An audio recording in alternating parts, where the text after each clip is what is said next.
1 கோடி வாக்காளர் நீக்கலீங்க, தவறான செய்திகளை சொல்லிடாதீங்க. இது நீங்க பத்திரிக்கை கூட நம்ப தவறான செய்தி வெளியிடக்கூடாது. இது யாருடைய ஆட்சி நடக்குது?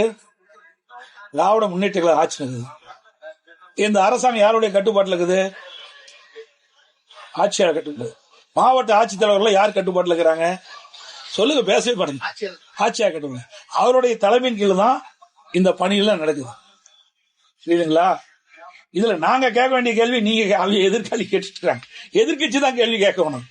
ஆளுங்கட்சி இருக்கின்ற பொழுது இதை வேண்டுமென்றே திட்டமிட்டு எஸ்ஐஆர் பணி முழுமையும் நிறைவேற்றப்பட்டு விட்டால் போலி வாக்காளர் நீக்கப்பட்டு விடுவாங்க.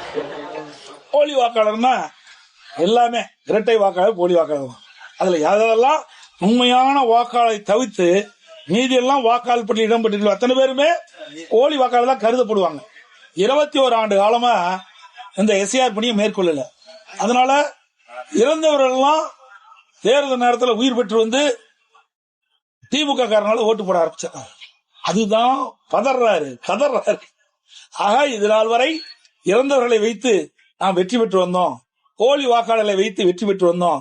இப்போ அதற்கு ஒரு இடையூறு வந்துட்டது. நீ எஸ்ஐஆர் பணி மேற்கொள்ள விட்டு விட்டால் அது வாக்காளர் பட்டியலில் உண்மையான வாக்காளர் தான் இடம்பெறுவாங்க. ஆக இறந்தவர்கள் இடம்பெற மாட்டாங்க, இரட்டை வாக்காளர் இடம்பெற மாட்டாங்க, வீடு மாறி குடியேறியவர்கள் இடம்பெற மாட்டாங்க. இப்படிப்பட்டவர்கள் தான் இன்றைய தினம் கணக்கெடுத்து இன்றைக்கு ஒரு பட்டியல் அறிவிச்சிருக்கிறாங்க. எப்ப கூட அதில் உண்மையான பூத் செஞ்சு சம்பந்தப்பட்ட பூத்தருடைய தேர்தல் அறிவிட்டு கொடுத்தா சேர்த்திக்குவாங்க. ஏற்கனவே அறிவிச்சுட்டாங்க, அவங்களுக்கு வாய்ப்பு கொடுக்குறாங்க. அதெல்லாம் வாய்ப்பு மறுக்கல.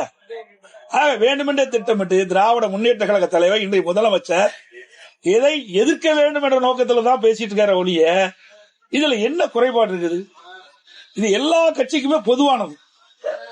உண்மைக்கு மாறாக இருக்கின்ற வாக்காளர் பட்டியலிருந்து விடுவிக்க வேண்டும் என்பதுதான் எங்களுடைய நோக்கம். உண்மையான வாக்காளர் தான் வாக்காளர் பட்டியல் இடம்பெற்று தேர்தல் நேரத்தில் வாக்களிக்க வேண்டும் என்பதை எங்களுடைய நிலைப்பாடு. அதன் அடிப்படையில் இதை வரவேற்கிறோம்.